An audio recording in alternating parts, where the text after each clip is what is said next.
তুমি হয়তো অনেক কষ্টে আছো, মনে হচ্ছে আল্লাহ শুনছেন না। কিন্তু তুমি কি জানো, সব দোয়া কবুল হয়, শুধু সময় মতো হয়। তুমি আজ কাঁদছো, কিন্তু আল্লাহ তোমার প্রতিটি অশ্রু গুনে গুনে রেখেছে। একটু ধৈর্য ধরো। তুমি এখন যা চাও সেটা নাও হতে পারে, কারণ আল্লাহ জানে কোনটা তোমার জন্য ভালো।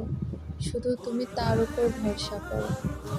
একদিন তুমি বলবে, আলহামদুলিল্লাহ, আল্লাহ যা করেছে সেটাই আমার জন্য সবচেয়ে ভালো ছিল।